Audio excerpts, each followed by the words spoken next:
The Crew Motorfest is known as the third and most recent entry in the Crew's trilogy, with a release date of April 18th, 2024. I'm a bit late to the game. Although this may be a later review of the game, I still have quite a few things that I'd love to share with the people who may not know much about these games or may just want another opinion on it before possibly buying the game to try for themselves. With that being said, let's just go ahead and take a dive right into my review of the Crew Motorfest. So with this review, I have four main topics I want to talk about. 1. Customization. 2. Gameplay. 3. Your online community and content. And 4. Some miscellaneous things that I feel get maybe overlooked sometimes or maybe not too many people are talking about it. So let's go ahead and start off with Chapter 1. Customization. Now, a big thing I would like to point out about these games, just like any arcadey type racing games, you have to have a customization system in it. If you don't, it's not really a great feeling to it to most people. And that's what I think the Crew does fairly well in this case, honestly. Now don't get me wrong, if you're looking for a game with Midnight Club levels of customization, you're not gonna get that here. I would say maybe a little bit less. I wouldn't say it's on par with it though.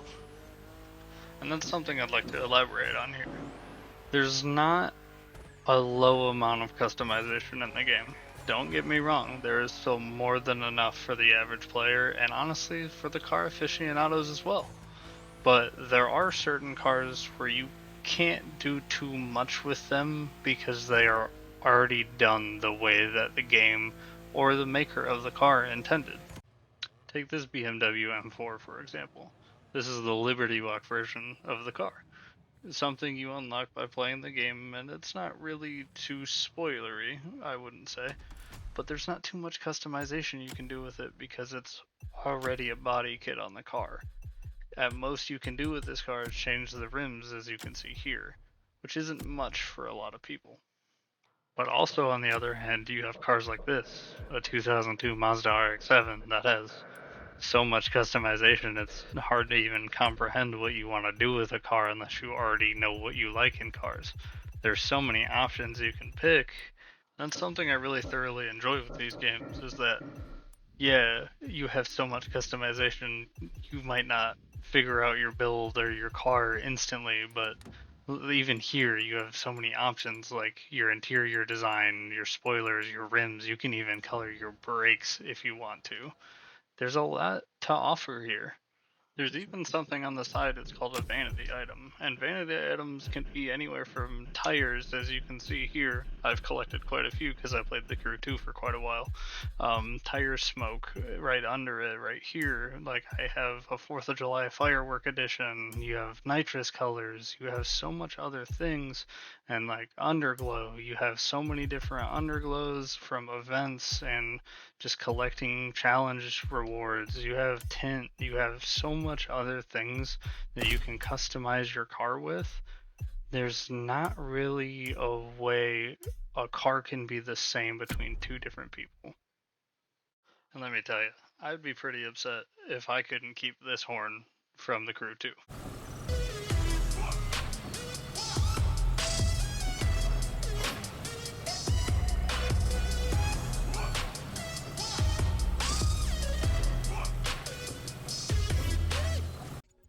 This last little clip is going to move pretty fast. There's not too much to talk about here. It's just the character customization screen. It has all your hair styles and colors and your clothes, from hats to jackets to tracksuits to helmets you wear when you're on a dirt bike or in an F1 car, to your animations from the start of a race to if you win a race. I'd say it's pretty comparable to like a Forza Horizon game in terms of customization. There's not too much to go on about here. So let's go ahead and go into our second topic, gameplay.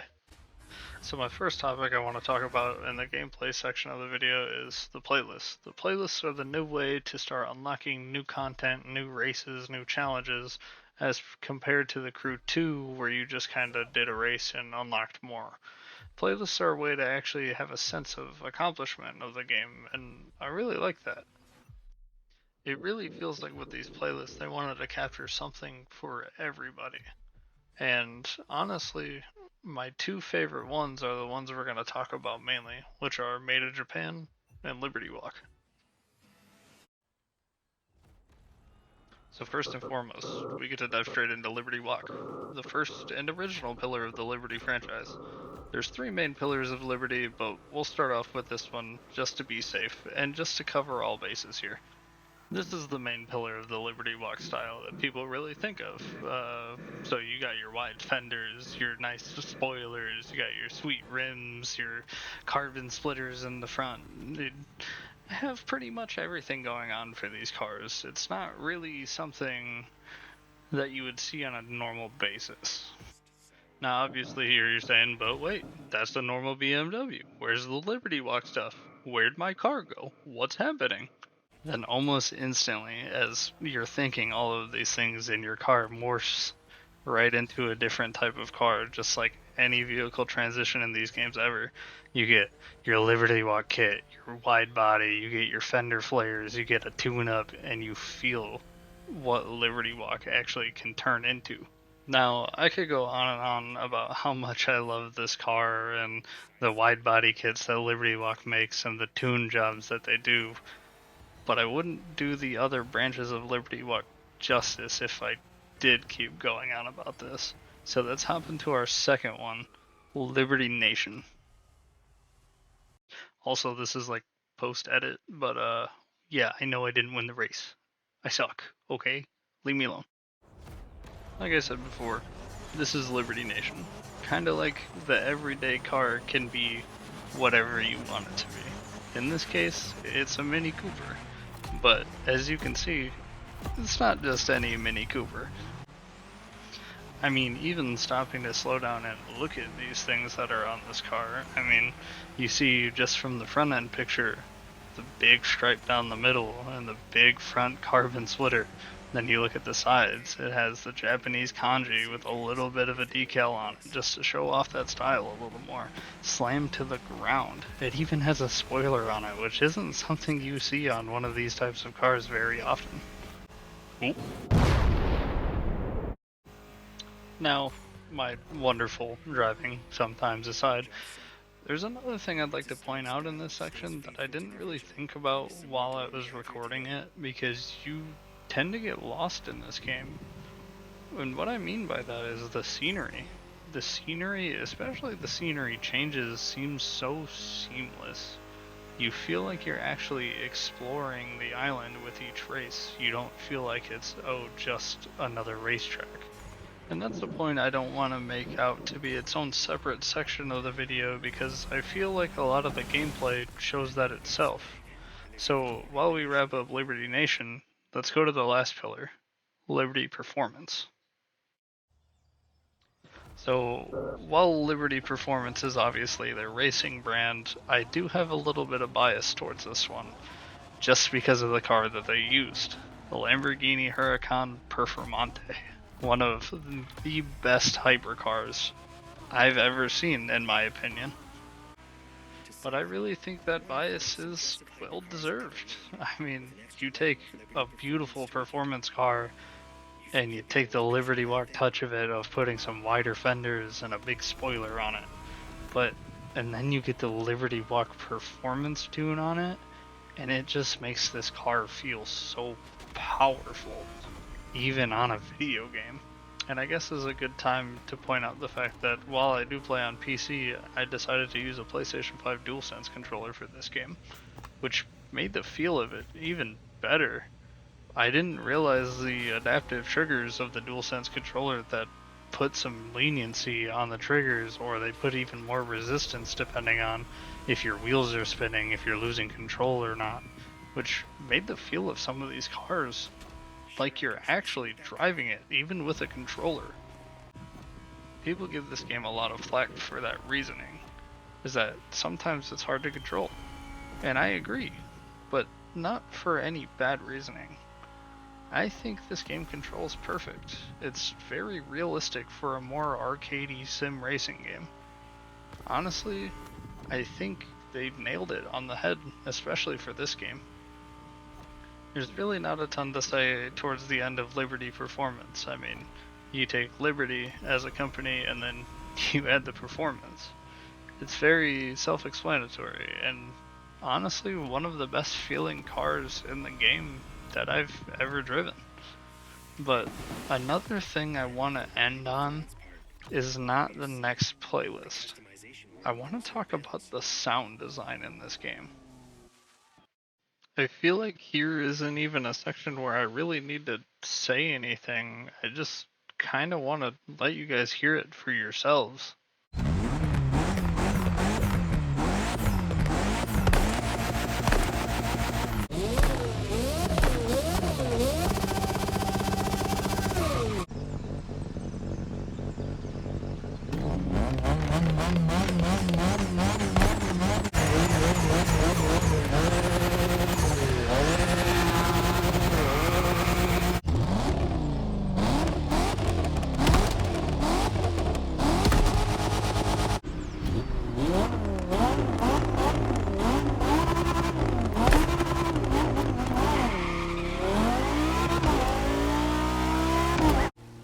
Something I will touch on real quick while it's playing in the background is the flying. The flying is fairly good. I mean, you don't really go into these games to expect flying. The same thing with boating. You don't do it too much. It's not super necessary. I don't do a lot of it, so I can't really provide my own opinion on it. I will say for the moments that you will fly and will be in a boat, it feels good. It feels good enough to sit through a few races and play. I wouldn't say it's something I look forward to every single time, though. Before I get too off track, though, I do want to cover real fast my other favorite playlist in this game, Made in Japan. So as I said before, this is my second favorite playlist in the game, and it's a very close second compared to Liberty Walk. It has everything you could really want. I mean, we'll start off with the background here of just this normal street race. But it's not quite as normal as you think it would be. You look around, you see it's only at nighttime, you see a bright flash of neon colors. There's a lot of Japanese themed things around. Like you can look up in the sky and you see dragons twirling around buildings, you see dragons floating in the sky, pink and purple fireworks covering the area, neon lights on the ground. There's a lot to go into here that is a really great attention to detail. Another thing they did as well that I'm going to talk about real quick is something that doesn't really get talked about much when talking about the Japanese culture of cars, is drag racing. Drag racing was definitely a start in Japan as well, and not a lot of people know that.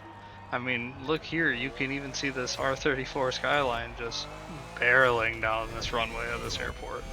It's kind of cool to see, because you don't really see it often. Now, I'm sure you can already tell from the car at the start, which is my RX-7 that I used at the first part of the video. We're going to talk about drifting a little bit. And I'm not really going to say too much about it. Honestly, it has a really good feel to it. It doesn't feel too slippery. Your gas and brake pedal feel very balanced here. And I'd say it's a notch better than the Crew 2, honestly. Something about it just feels better. I don't know how to put my words around it, but it just feels a lot nicer than what you would think it would in a game like this. I think they did a really good job here, and especially with the aesthetic around it, you kind of feel like you're just whipping around the streets of Japan, I suppose. And the last event I want to talk about, because the other few are kind of just different types of street races, is the Toge race. And Toge is pretty much a downhill sprint, 1-versus-1 duel, and whoever gets to the bottom first, or whoever doesn't crash out, wins. And let me tell you, this was probably the hardest race that I've experienced in this game. It is so unforgiving. You make one tiny mistake and you're done. You have to restart the race. Because the AI on this difficulty I play on is so painstakingly difficult at times that they play perfectly. You can't get around them. You have to take your opportunities where you get them. And that's what I really enjoyed the most about this race. This is probably my favorite race in the game, to be honest. So, as great as it is, after I beat it, we'll say we had a few run-ins with maybe running off of the road or off of the mountain. We won't talk about it. That bump definitely murders me here. Yep. Too fast, too fast, too fast, too fast. Too fast, too furious. Let's keep the scratches to a minimum, shall we? Needless to say, this game can be it can be a challenge at times, and I don't quite think that's a bad thing. Some people might, I really don't. But with that, it really wraps up the gameplay area of the video. So let's go into our third thing, online. So the only thing I'm really going to talk about in the online section is going to be the weekly summit. The weekly summit is a series of 9 different challenges that can vary by vehicle, type, race, whatever it may be that certain week, and you compete with other people to get a higher score to get better rewards. I don't really partake in the online racing that much. It tends to be a little too chaotic for me, and it's not really my cup of tea. But there are things called a grand race. There's online racing, obviously, and there's free roaming online that you can do with other people. Once again, not really my thing, so I can't really attest to it. But I will show off the weekly summit here just for something to put here so you guys can kind of see that there's an online leaderboard aspect to the game. So at the end here, we're just going to kind of talk some miscellaneous pros and cons that I think should be mentioned about this game. We'll go ahead and start off with a few pros. This one can be a pro and a con depending who you are. You can transfer your whole garage from the Crew 2. That means you get to keep every single vehicle that is available in Motorfest that you have in the Crew 2. You can just directly transfer it over from that save, which I think is honestly a great thing. I did it for myself because I loved scrolling back through all my cars from when I used to stream the Crew 2 all the time. It brought back a lot of memories for me, and it was really cool to see that all of my settings were still there for each and every car. Nothing was changed at all. Another pro I would say is the amount of cars that are in this game. Honestly, I was very surprised when I first booted up the game and looked at the car catalog and saw 711 vehicles in the game. Now that's not all cars, obviously cars are in different categories, but 711 vehicles is nothing to scoff at. That's a big catalog and honestly rivals somewhere between Forza Horizon 4 and 5. Now, I can't be completely biased towards this game, even though it is my review. I will put something that is not so great in this game, and it is very considered a con in my eyes, is the upgrade system. You still get parts for finishing races for each specific type of vehicle, and you reroll stats, and it's just an RNG based system that you don't really have a guarantee of what you're gonna unlock on your car. This can mean endless grinding for some people, and honestly not everyone has that type of time, and I get that. So I disagree with how they still do upgrades. I can see why they did it because it's probably a bit easier just to keep the same system. But if there's anything I would change, I would definitely be able to upgrade my cars with my in-game money than grinding a race for hours and hours to possibly get that perfect part. Oh, and the soundtrack of this game. Phenomenal. I cannot play any for you, so I will not talk about it that much, but if you do get this game, the soundtrack is fantastic. All in all, I'd say Ubisoft and Ivory Tower knocked it out of the park once again with these games. I can't express how much I actually enjoyed my playthrough of this game, and I'm still playing to this day. I mean, there's not really much else to say other than my final number for it. And honestly, I give this game a solid 9.5 out of 10. If it fixed some minor issues that I had with the game, it'd be a perfect 10, no matter what. Hey, thanks for watching.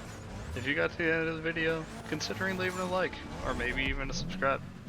Have different opinions? We can talk about it. Go ahead and leave a comment down below. Let me know what you would want to see next. But for now, bye bye.